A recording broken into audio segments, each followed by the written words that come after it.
क्या होगी वो बातें, क्या होंगे वो सीन जिनको सोचकर सदफ बिलाल अब्दुल्ला को चाहने लगेगी। अम्मार नेक्स्ट एपिसोड में क्या करने वाला है, दानिया क्या कर गुजरेगी और हमशा की चापलूसियां नेक्स्ट एपिसोड में कहां तक पहुंचेंगी। तो इन सभी क्वेश्चंस के आंसर मैं आज की वीडियो में दूंगा। अगर आपने अभी तक मेरे चैनल को सब्सक्राइब नहीं किया तो प्लीज मेरे चैनल को सब्सक्राइब करें, वीडियोस को लाइक करें ताकि आने वाली मजीद वीडियोस आप तक पहुंचती रहे। अगर बात करें लेटेस्ट एपिसोड में दानिया के कैरेक्टर की, तो वो बड़ा एक सेल्फिश कैरेक्टर नजर आ रहा है। वो बहुत ज्यादा अम्मार को हासिल करने के लिए कुछ भी कर गुजरने को तैयार है। उसको पता भी है कि अम्मार सदफ को चाहता है और उसकी मैरिटल लाइफ बहुत अच्छे से गुजर रही है और अपनी लाइफ वो सदफ के साथ ही स्पेंड करना चाहता है, लेकिन इसके बावजूद वो इतनी सेल्फिश हो चुकी है, वो किसी भी कीमत पर अमार को हासिल करना चाहती है। अब अमार भी कोई बहुत ज्यादा एक्स्ट्रा ऑर्डिनरी ज़हीन नहीं है, वो भी एक इमोशनल फूल है। तो दानिया उसको ट्रैप करने में कामयाब हो चुकी है। कभी उसको रात को घर से बुला लेती है, कभी दिन में ऑफिस के औकात में उसको अपने घर में बुला लेती है। और फिर यहाँ पर उसने जब दिखाया गया तो ये बहुत फनी था कि उसने अपनी नसें काट ली और उसके बाद ठीक एंगल से तस्वीर भी ले ली। वाह भाई वाह, शाबाश। और वो तस्वीर उसने अम्मार को सेंड की और अम्मार ने फिर फौरी रिएक्ट करते हुए आधे घंटे के अंदर अंदर वो दानिया के फ्लैट पर उसके घर में पहुंचता है। तो वहां जाकर क्या नजर आता है कि दानिया ने पट्टी भी करवा ली है और बिल्कुल तंदुरुस्त है और जो खून उसका जाया हुआ है उससे उसको कोई फर्क नहीं पड़ा। She is quite well. और वहां जाकर वो उसको पूछती है कि बैठ जाओ, यहाँ बैठ के चाय पीते हैं। तो ये बहुत ज्यादा फनी लगा कि आधे घंटे के अंदर ये सारा प्रोसीजर हो गया और दानिया की सेहत पर कोई असर नहीं है। Well done. दानिया अमार को ट्रैप कर लेगी। सदफ दूसरी तरफ ये सोच रही है कि आखिर अमार को हो क्या गया है। वो रात को भी गायब हो जाता है, दिन के औकात में ऑफिस में मौजूद नहीं है, तो वो कहाँ चला जाता है। उसकी ऊट पटांग हरकतों के बारे में सोचकर वो परेशान है। और दूसरी तरफ ये जो हमशा है, पता नहीं इसका मकसद क्या है। पहले ये चाहती थी कि सदफ और अमार की जल्दी जल्दी शादी हो जाए और मेरी बिलाल अब्दुल्ला से हो जाए।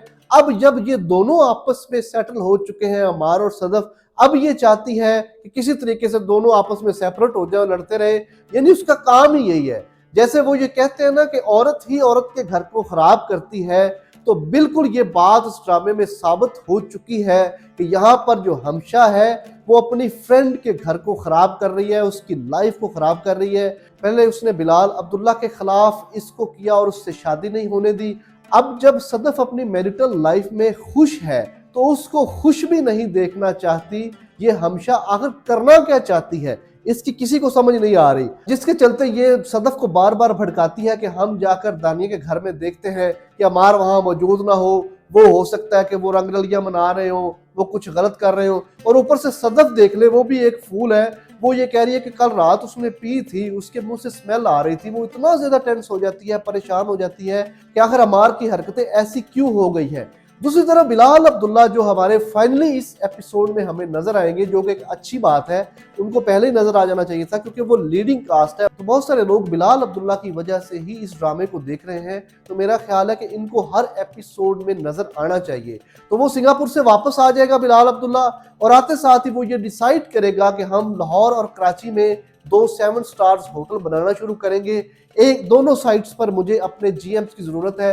तो एक साइड डेफिनेटली वो असिस्टेंट जीएम अमार को दे देगा। मिसाल के तौर पर लाहौर वाली साइट पर वो अमार को भेज देगा और कराची वाली साइट पर अपने किसी दूसरे जीएम को भेजेगा। अब जब यहाँ पर अमार लाहौर आ जाएगा और यहाँ कंस्ट्रक्शन का काम शुरू हो जाएगा तो दूसरी तरफ सदफ को स्पेस मिल जाएगी, बिलाल अब्दुल्ला को भी स्पेस मिल जाएगी। सदफ ये सोचना शुरू कर देगी मेरे लिए बिलाल अब्दुल्ला बहुत बेहतर था। और इस पॉइंट पर आकर अमार के रवैये को देखकर, अमार की ऊट पटांग हरकतों को देखकर सदफ फाइनली बिलाल अब्दुल्ला से मोहब्बत करने लगेगी और उसके बारे में सोचना शुरू कर देगी। और इसी दौरान सदफ को ये पता चलेगा कि चूंकि अमार लाहौर में था तो दानिया भी उसी के पीछे लाहौर में चली गई है और अमार और दानिया आपस में मिल रहे हैं। तो इस बात को लेकर बहुत ज्यादा इंटरेस्टिंग सीन आने वाली एपिसोड्स में हमें नजर आएंगे और हमें दिखाया जाएगा कि सदफ आहिस्ता आहिस्ता अमार से लड़ाई झगड़ा शुरू हो गया और उससे दूर होती चली जा रही है। और यहाँ पर बिलाल अब्दुल्ला भी जब ये सारी सूरत देखेगा तो वो फिर सदफ की लाइफ को बेटर करने के लिए दोनों का आपस में कंप्रोमाइज करवाने की कोशिश करेगा और अमार को अलग समझाएगा, सदफ को अलग समझाएगा। लेकिन उस वक्त तक सदफ पूरे तौर पर बिलाल अब्दुल्ला को चाहने लगेगी और फिर फाइनली अमार और सदफ की सेपरेशन हो जाएगी और बिलाल अब्दुल्ला से सदफ की शादी हो सकती है। और इस सारी सूरत में जो हमशा है वो जैसी है वैसी ही रह जाएगी, वो साजिशें ही करती रहेगी ड्रामा के एंड तक, यानी उसको कुछ भी हासिल नहीं होगा। और ये भी आखिरकार पता चल जाएगा कि हमशा बिलाल अब्दुल्ला को चाहती थी, जिसके वजह से उसने सदफ की शादी बिलाल अब्दुल्ला से नहीं होने दी। तो जब ये सारी बातें सदफ के सामने आ जाएंगी तो फिर उसको रियलाइज होगा कि बिलाल अब्दुल्ला उसके लिए बेस्ट चॉइस थी। यहाँ पर स्पेशली मैं खवातीन से रिक्वेस्ट करना चाहता हूँ कि कभी भी अपनी फ्रेंड्स की बातों में ना आए। जो कोई बात करे उसको सोचे समझे और फिर अपनी लाइफ का डिसाइड करें। यहाँ पर हमशा एक ऐसा करैक्टर दिखाया गया है जो अपनी ही फ्रेंड का घर बर्बाद कर देती है, उसकी ज़िंदगी ख़राब कर देती है। तो खवातीन को चाहिए अगर उनकी फ्रेंड्स कोई बात करती हैं तो उनको सोच समझ कर फिर अपने पार्टनर के बारे में, अपनी लाइफ के बारे में खुद से फैसला लें, किसी की बातों में ना आए। अगर आपने अभी तक मेरे चैनल को सब्सक्राइब नहीं किया तो प्लीज़ मेरे चैनल को सब्सक्राइब करें, वीडियोस को लाइक करें ताकि आने वाली मजीद वीडियोस बर वक्त आप तक पहुंचते रहे और हम इस तरह ड्रामास का एनालिसिस करते रहें। कमेंट सेक्शन में ज़रूर बताइएगा क्या बिलाल अब्दुल्ला से सदफ शादी करेगी या नहीं। Thank you so much.